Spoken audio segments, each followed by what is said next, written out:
Si Senator Amy Marcos nananawagan kay Pangulong Ferdinand Marcos Jr. na repasuhing mabuti ang panukalang 2025 national budget bago pa ito lagdaan.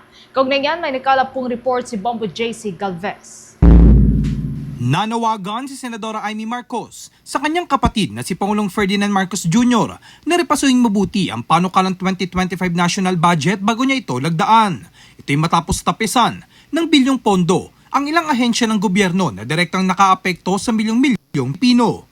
Hindi numagda si Marcos sa Bicameral Conference Committee report ukol sa 2025 General Appropriations Bill na nagsusulong anya ng pagbabawas ng pera para sa lehitimong proyekto.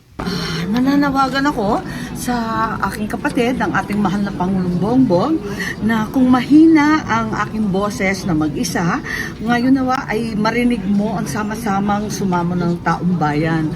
Kasi nung siya ay nagsona, nung ikaw ay nagsona, nagsabi ka ng mga proyektong dapat unahin. Ngayon sinusuway ka na ng mga ilang tao na akala mo siguro makakabuti para sa atin at para sa bayan. Pero nakita naman natin na eto nga at nakikiusap ako na sana pakitutukan mo ang issue ng pondo at ng budget at ipaalala na ang pakikialam ng mga mambabatas sa departamento at mga sangay ng gobyerno ay labag sa batas at labag sa konsensya ng tao. Duda naman ng presidential sister na posibleng mahimala ulit na mangyari dahil sinasabing target na pirmahan ng panukalang pondo bago magpasko, gayong hindi pa na-encode ang lalamanin ng makapal na libro ng national budget na abutin ng 4 na araw ang pag-iimprenta.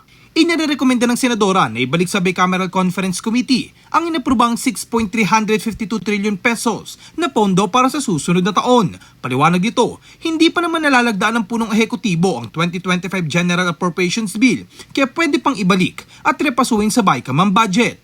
Tinukoy ni Marcos na ginawa na ito noon kung saan ibinalik din sa BICAM ang committee report para sa panukalang Coco Levy Fund, Anti-Smuggling Act, Endo Bill at Magna Carta o Filipino Seafarers Act. Pwede naman pakiusapan na, ibalik muna. Ilang beses na nangyari yan, Coco Levy, ilang beses, yung Endo Bill, ilang beses, pabalik-balik.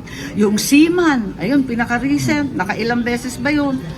Eh di dapat ganun din, mas lalo yung budget, pwede naman line by line. Kasi hanggang ngayon, hindi ko pa talaga alam kung ano yung mga numerong involved. Hindi pa naman niya pinipirmahan eh, pwede pa talaga ayusin. Habulin pa sa BICAM, pakiusapan ang lahat na talagang ibalik yung makabuluhang mga project na kinakailangan ng tao.